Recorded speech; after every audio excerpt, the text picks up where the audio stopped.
Dan orang-orang yang saya banyak mendapatkan testimoni dari mereka, mereka bergelut dengan profesi yang dimurkai oleh Allah Azza wa Jal. Ketika mereka kemudian bertaubat kepada Allah, meninggalkan profesi tersebut, walau gaji bulanannya di tahun 2012 itu sudah di atas 40 juta bulanan. Lalu saya ngisi kajian di tempat beliau dan beliau termasuk yang resign di tempat itu. Kemudian saya beberapa tahun setelah itu bertemu dengan beliau. Sekarang gajinya tidak ada.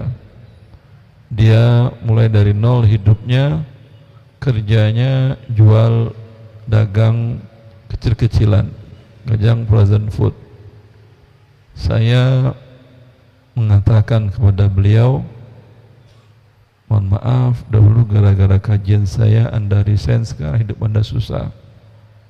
Dia menjawab, saya yang berterima kasih besar, Ustaz. Dulu memang gaji saya 45 juta per bulan, tapi selama itu saya bekerja, saya tidak punya rumah. Saya sering sakit, istri sakit, anak pada sakit. Rumah sempit, pada rumah gede, tapi ribut terus dengan anak, dengan istri, anak yang susah diatur.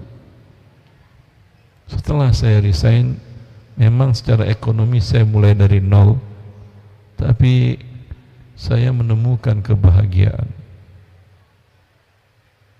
Saya berterima kasih kepada Anda, Ustaz. Maka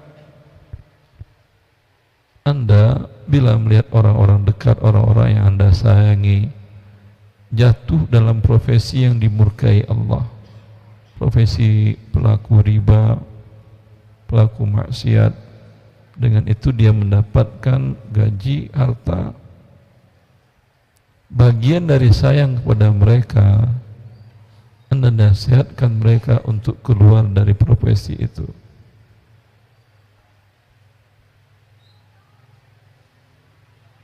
Ya, itu bagian dari sayang kepada mereka. Karena Allah sayang kepada kita dan mereka, karena itu Anda diberikan ilmu untuk disampaikan kepada mereka. Itulah pentingnya kita mendapatkan yang halal.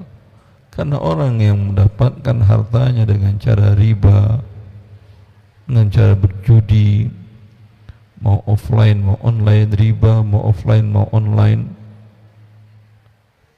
Dulu orang berjudi ada komunitasnya dan susah mencarinya. Sekarang Anda dalam masjid pun bisa buka perjudian. Maka tentulah menasihati diri, menasihati orang-orang yang dekat, yang kita cintai, untuk tidak terjebak dalam hal ini merupakan kewajiban. Ya.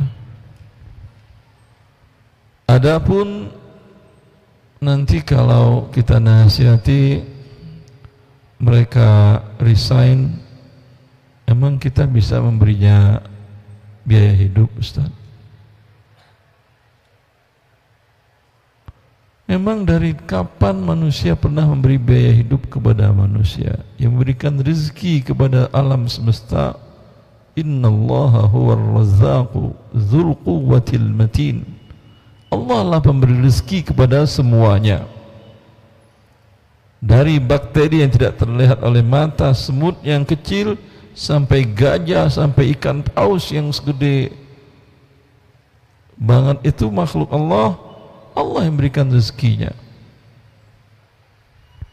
Sejak kapan semut sekolah ilmu mencari rezeki? Enggak ada.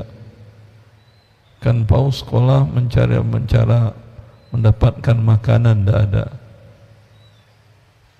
Dialah Allah yang telah menciptakan dan menunjuki semua makhluknya di mana rezekinya masing-masing. Para ulama mengatakan, menafsirkan firman Allah, Sabbih isma rabbikal a'la alladhi khalaqa fasawwa walladhi qaddara fahada walladhi qaddara fahada. Dialah Allah yang mentakdirkan, yang menentukan segala sesuatunya dan menunjukkan semua makhluknya menuju itu. Dan semua kita yakin rezeki kita adalah apa yang telah ditakdirkan, yang ditentukan oleh Allah. Untuk sampai ke sana, sebab secara manusiawinya mungkin dari teman, dari segala macam, tapi yang sesungguhnya yang menunjukkan Anda ke sana adalah Allah. Sering orang mengatakan, tahu-tahu ketemu teman, tahu-tahu. Tidak ada yang tahu-tahu, itu sudah ditentukan oleh Allah dan sudah Allah tunjukkan Anda ke sana. Tanyalah ikan paus, kamu tahu-tahu dapat makan dari mana? Tahu-tahu, tidak ada. Allah yang menunjukkannya. Kita karena diberikan oleh Allah kecerdasan, menurut kita rezeki kita dari kecerdasan kita. Semenjak kapan orang jenius rezekinya lebih banyak daripada orang di bawahnya logikanya? Ada? Ada orang terkaya di dunia orang yang paling jenius? Nggak ada kan ya? Berarti tidak ada hubungan keselarasan antara rezeki Anda dengan IQ Anda. Nggak ada, semuanya Allah yang ngatur. Sampai IQ Anda pun, kecerdasan Anda pun Allah yang berikan. Apa yang Anda takutkan dengan mengajak, memberitahukan kepada mereka, mereka susah hidupnya dalam orang-orang yang mendapatkan harta dengan cara yang haram dan memakannya, hidupnya pasti tidak tenang walau dia non-muslim. Alhamdulillah banyak testimoni-testimoni yang saya dengar. Di antaranya seorang bekerja di salah satu bank plat merah di Jakarta, tinggal di Semarang. Dia langsung sebagai host waktu itu, dia mengatakan, pembahasan ini pembahasan yang penting dalam hidup saya. Saya 28 tahun bekerja di bank plat merah di Jakarta, tinggal di Semarang. Akhir pekan pulang ke Semarang. Selama 28 tahun saya mengalami sakit kepala. Setiap hari saya tidak akan bisa bekerja kalau tidak minum Panadol. Asuransi yang diberikan perusahaan sudah habis untuk berobat ke dalam dan keluar negeri. Kondisi saya tidak ada perubahan.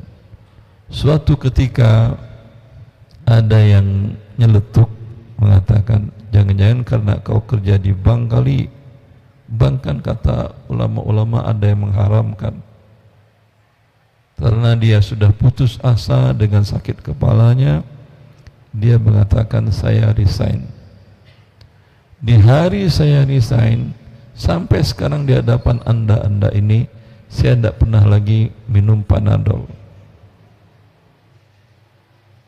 Itu pahala orang yang sekedar mengingatkan tadi besar atau kecil? Kalau mau dibayar tadi dengan asuransi yang habis tadi yang ratusan juta, dia mau bayar pasti. Maka Anda mendapatkan pahala yang besar di sisi Allah karena mengingatkan kaum muslimin untuk meninggalkan yang haram, mengambil yang halal. Dan mengingatkan itu butuh ilmu. Ketika Anda mengatakan ini haram, ini riba, ini tidak boleh, kalau ditanya, Ustaz saya bilang begitu, saya dengar Ustaz itu bilang begitu, tidak, jelaskan sesuai dengan ilmu Anda. Ya, ini haram karena termasuk riba dan Allah mengharamkan riba. Ribanya dari sisi mana? Dari ini ada bertambah dalam hutang, itu adalah riba jahiliyah, sehingga lebih memungkinkan Anda untuk bisa menyelamatkan saudara diri Anda dan saudara-saudara Anda. Semoga Allah menyelamatkan kita dari mendapatkan harta yang haram, yang meringankan hisab kita, audit kita nanti di hadapan Allah Azza wa Jalla. Fadhal Ustaz.